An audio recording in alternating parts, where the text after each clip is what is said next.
There's been some stories in the past few days on the wrestling news sites about All Elite Wrestling's television deal that they have with Warner Brothers Discovery.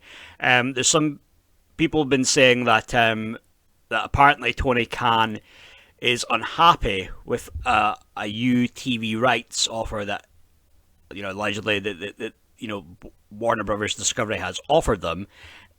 Just reading this here from WrestlingInc.com that it reads, though the current media rights deal between AEW and Warner Brothers Discovery is set to expire sometime next year, the two sides are still in the exclusive phase of contract negotiations.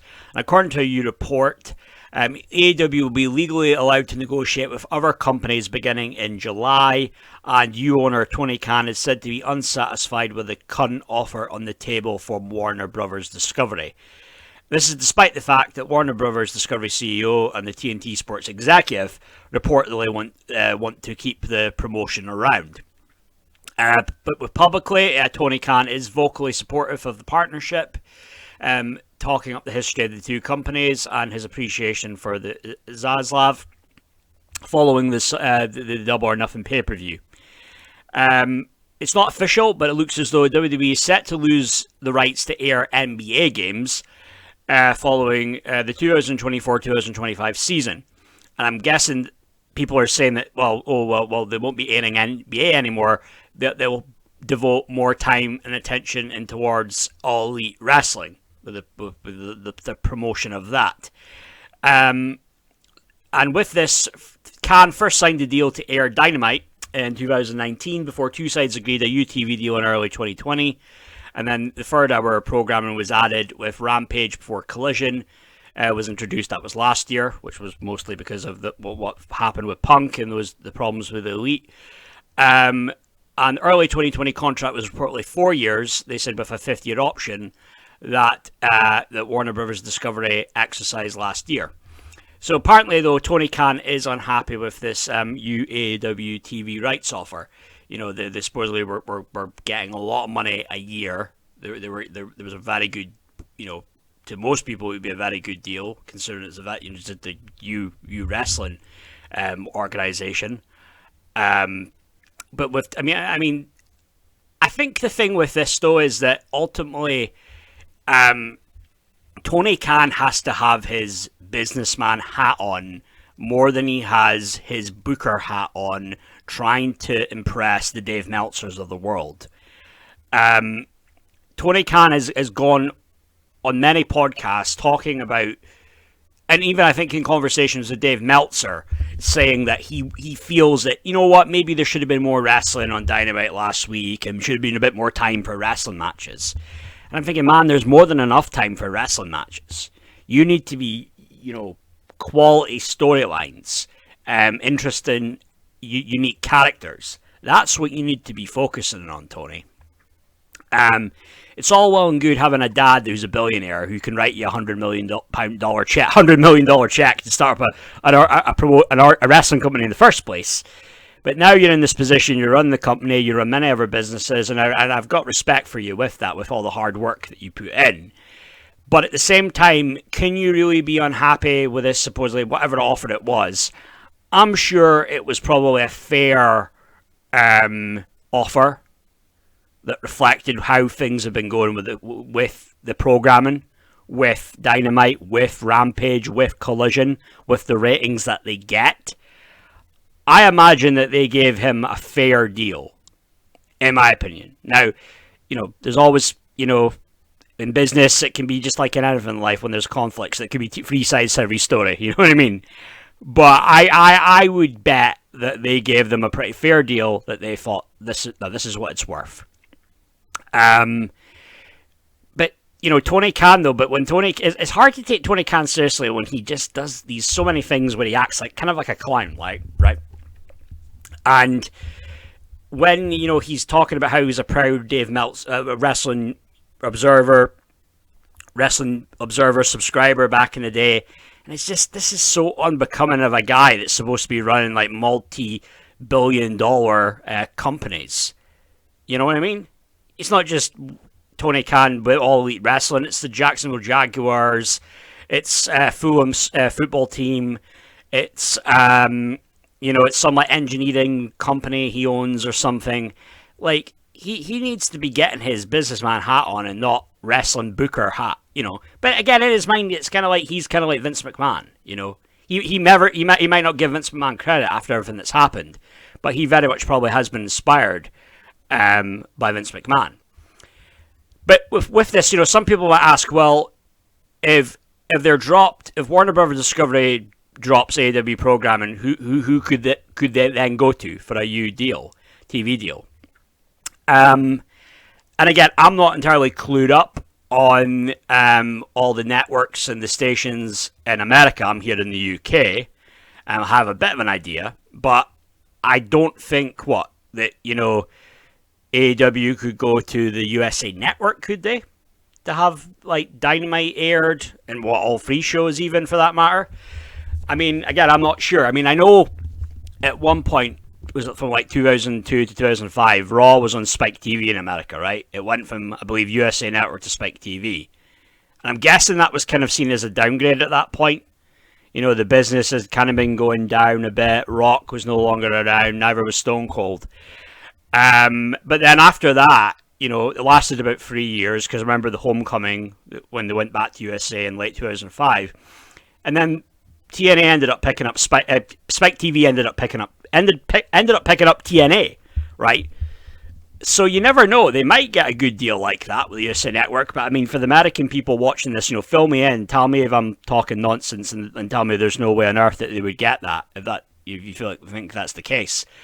But with this, Vince Russo on his channel, Vince Russo, did a video on this, TV deal or no TV deal for Tony Khan AEW, and he's getting into this stuff, and I think we're kind of along the same lines about this whole thing, with Tony Khan and the TV deal. I think Russo is probably a bit more cynical about it than me, in terms of feeling that that there could be a very strong probability of just, basically just Warner Brothers Discovery pulling the plug on AEW. So I'm gonna play this clip here, the short clip, and then I'll react to it afterwards. There's a rumor out, a new report from an entertainment site, not a wrestling site originally, that negotiations between AEW and Warner Brothers Discovery are not going the way that Tony Khan wants them to go. He's allegedly unsatisfied with the current offer that's on the table, and he will be allowed to negotiate with other companies beginning in July. Well, we'd seen the handwriting on the wall way back. I don't even know when that was. Back when Tony made that public announcement about loyalty and how he was more than willing to, re-sign out of loyalty to TNT for even less money. Yeah, we knew then. Yeah, mark that down, Jeff. We knew then, and here you go, Mike. We knew then. Peter. If you're gonna shoot somebody in the bird, get their name right, Peter. Yeah, Peter was the coughing, and Mike was. Mike is the mic. Mike is the mic. Peter is the coughing. Mike. Okay. And Peter, there's the coughing. Go ahead, Al. We knew then, because he showed his cards, that the negotiations were not going to go the way he had anticipated or were hoping. And I think at this point, quite honestly, I think he should be happy that there are negotiations, and I think he should be happy that they're even interested in re-upping the deal at all. Well, Al, based on the numbers from where they were to where they are, very difficult for Tony Khan to make a case of one re-upping us at all. But you can make that case, okay? There are a lot of ways to do that. But 2, at the same rate, or 3, even worse, trying to get more. I mean, there's no way you can make that case. Al, just so you know, I don't know if you heard this or not, though, but they recently had the upfronts. Warner Brothers Discovery did not even mention AEW. 0 mention of AEW at all. Really? Yes, 0 at the upfronts. That was just like two weeks ago, maybe. Yeah. So I think there's a lot more there. Very telling. Yeah. I was saying, bro, if I'm a baseball player and I just signed a 5-year contract, and I signed the 5-year contract because the last year I hit 350, okay? So now all of a sudden I signed a 5-year contract because I hit 350. The next year 2 I hit 325. Year 3 I hit 300. Year 4 I'm down to 275. Year 5 I'm at 250. So now I'm going to renegotiate, and I think I'm getting the money when I was hitting 350. Like, what, bro? Seriously, all you can look at is numbers. They're looking at where you are, what the decline has been over the past 5 years, and you want a raise? That's the big thing, that they're looking at where they were to where they are today. And that they're seeing trending of numbers going down. Of it, even if they had started here and then dropped just a little, or it stayed somewhere in that same area number-wise, they'd have a much better argument. Yeah. You know, but to start at a certain point and drop dramatically over the period of the life of the show, that's tough to negotiate. There you go. And both Al Snow and Vince Russo made some pretty good points there. I mean, Al Snow is saying pretty much what I was saying before. And the point I was trying to get across was that Tony Khan should just be happy that, one, there's negotiations in the first place, and two, that they're talking about re-upping the deal. And Vince Russo, that was an interesting thing. Vince Russo was saying that they were doing Warner Bros. Discovery were doing their upfronts, and that they never even mentioned AEW. So, you know, I don't know how it is on that network. They're just viewed AEW as like the redheaded stepchild. You know, I think WCW, that was the big thing with WCW, that they had their problems back in the day. And funnily enough, you've got that Who Killed WCW docu-series is going to be out, so you might have a good idea into what actually truly killed WCW.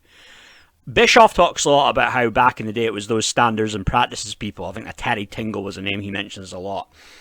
And they come off like total pricks, and like how he portrays them in his book.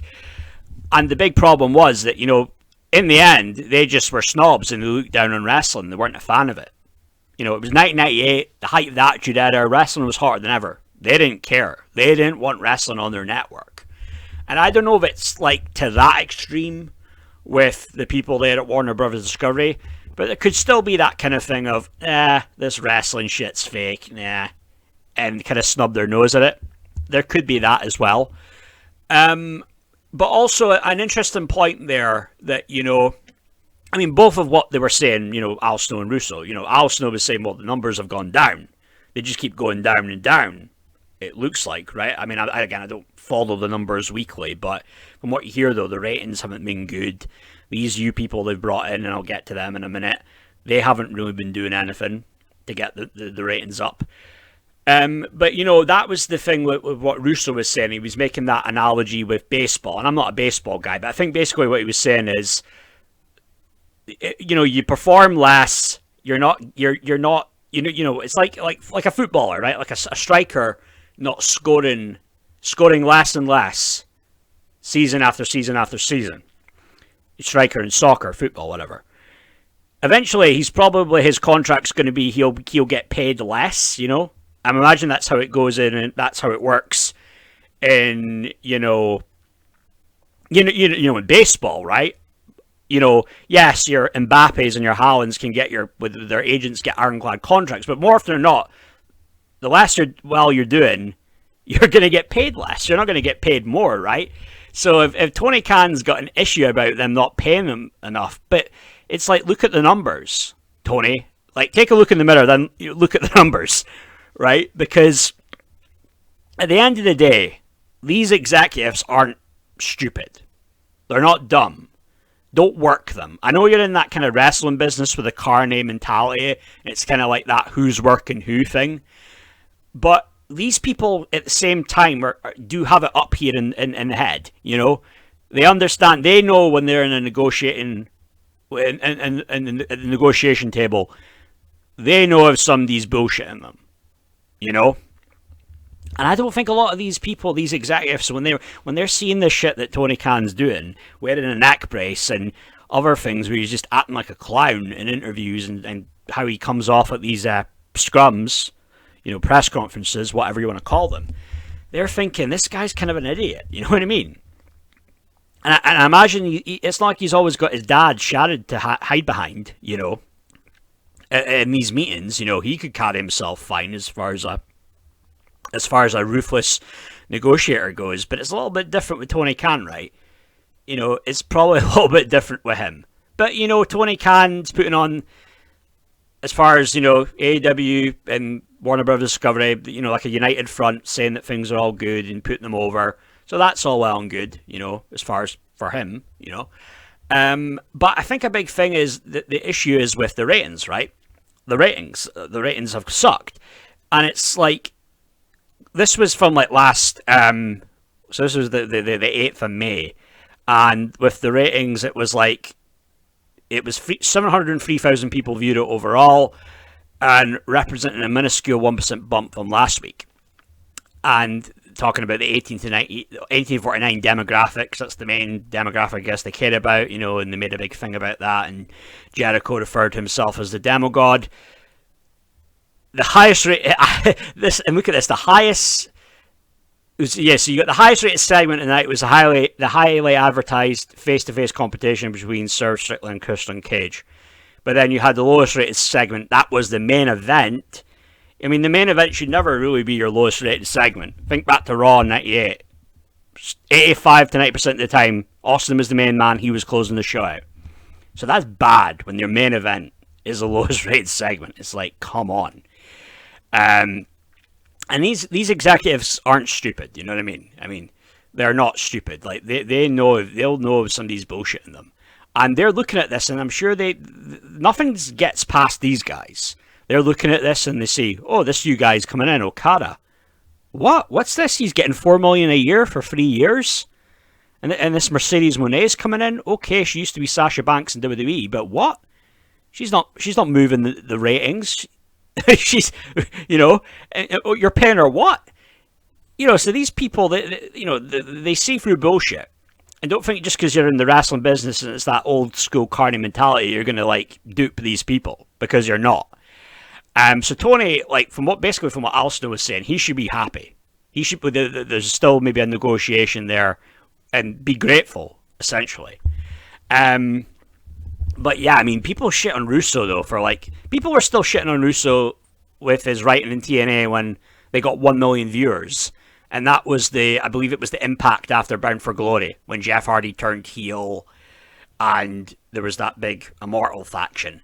And it was overdone a little bit. Too many people in the faction was probably its downfall in the end. But, overall, that was more interesting television than all the shit you're getting today with AEW Dynamite. I don't think Jeff Hardy turning heel, no one saw that coming. It was quite a surprise.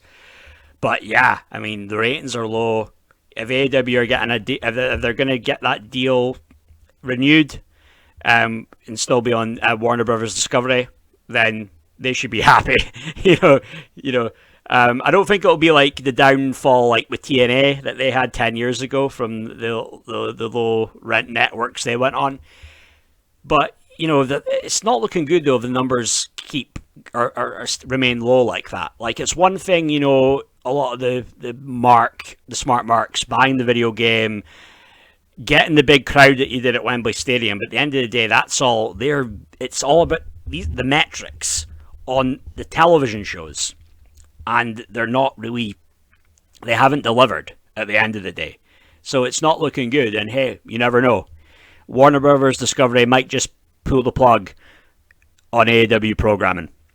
But that's me for now, guys. Feel free to hit the subscribe button, and give me your take. What's your thoughts on all this stuff with AEW, and can you see them remaining on the Warner Brothers Discovery network? But that's me for now, guys. Thank you. Bye.